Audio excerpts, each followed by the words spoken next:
Very soon we're going to start doing it on land, too. If we have to, we'll attack on land also. We will hit them very hard when they come in by land. We're going to start doing those strikes on land, too.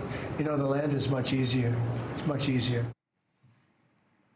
America's military is waiting for the order.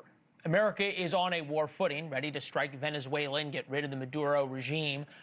What begins as a campaign against drug traffickers looks like it could quickly evolve into a confrontation with Venezuela. And here's the thing. It's not really a question of if we can topple the government of Nicolas Maduro militarily. We can. And we can do it very quickly. It's a question of if we should. Because if there's anything we learned from Iraq and other foreign interventions in this century, Libya comes to mind, where I was, Syria, among others. What comes after military victory is perhaps even more important than the military victory itself. It's often messy and unpleasant. Former Secretary of State Colin Powell said it best when he quoted the Pottery Barn rule. If you break it, you own it. With us now, retired Navy Vice Admiral John Fozzie Miller, former U.S. Fifth Fleet Commander, Brigadier General John Teichert, former Air Force combat pilot, also the former Assistant Deputy Undersecretary of the Air Force. Gentlemen, good to see you. We'll start with the Admiral because you are the ranking officer. The USS Gerald Ford, its carrier strike group, is now in the Caribbean Sea, ready to launch strikes against Venezuela. And just in terms of time, and we heard Trump talking about land strikes, meaning strikes by the U.S. on land. How long does it take for the U.S. to topple the Maduro regime?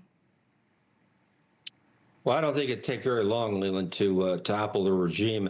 If you look at what we have available to us in the Caribbean, there's more air power on U.S. ships at sea in the Caribbean than there is in the entire Venezuelan Air Force. So we have a combat force that can project power. We can do it through the airplanes that are part of the Ford Strike Group, but also airplanes that are part of the amphibious readiness group with the Marines. We can also do it from land. Obviously, we have the ability to strike globally with that. And then we have ships that are with the Ford that have land attack cruise missiles. So it wouldn't be much of a fight just from a military standpoint to defeat the Venezuelan Air Force and the Venezuelan Navy.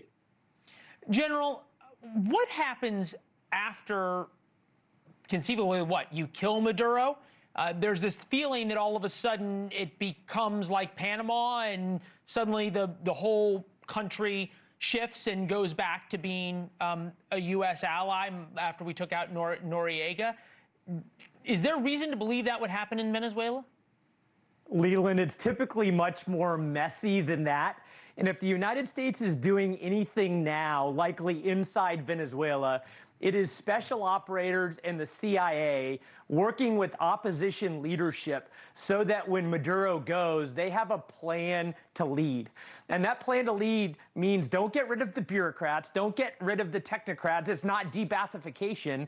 It's important to be ready to establish the leaders in Maduro's place so that the entire place doesn't fall apart. I just read the national security strategy. Preventing mass migration is priority #1 of the Trump corollary of the Monroe Doctrine.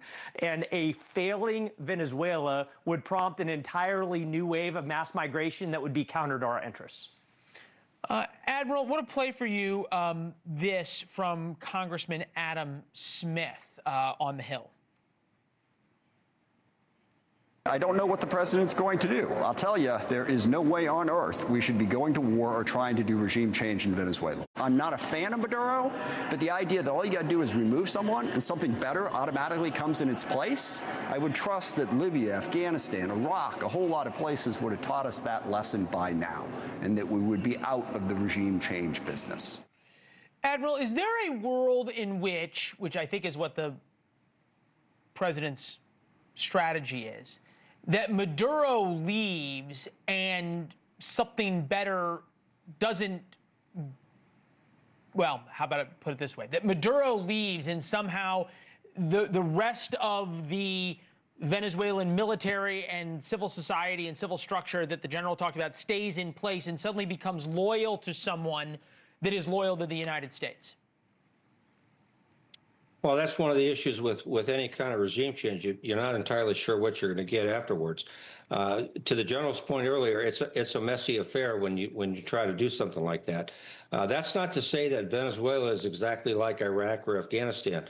There's a history of democratic elections in Venezuela. There's just not a history of a peaceful turnover of power.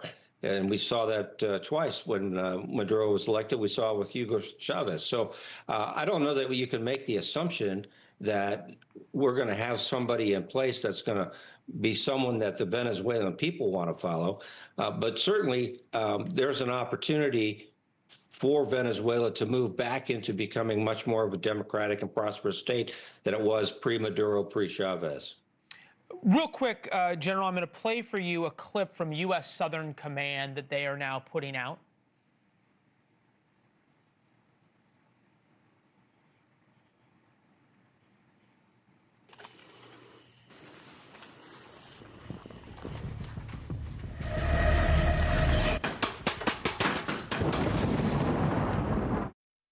So that is a warning, if you will, to the Venezuelan military, I guess, General. A, does the Venezuelan military really need that? C, or B, are they in a position to fight the U.S., not from a military standpoint? The admiral made it clear it's pretty easy to defeat them militarily, but from a morale standpoint. Leland, I think it's pretty clear because the Ford Carrier Strike Group has been there for 3 weeks, and 70% of the American public is opposed to military activity in Venezuela, that the president isn't inclined to strike because he could have struck with all of the armada that's been assembled in the last 3 weeks. And I think we have the force that's necessary, but I think the president realizes that it could be messy and would far prefer to have those cordial conversations with Maduro like he did last week to coax him to leave power instead of force him to leave power with that American armada that's assembled. Yeah, and whether or not Maduro sees those same 3 weeks and says, well, the polls in America aren't going to change, I'll sit it out, hype videos or not. General, Admiral, thank you both. Appreciate it. Thank you for watching. Subscribe below and download our NewsNation app right now on your phone, and you will get fact-based, unbiased news for all Americans.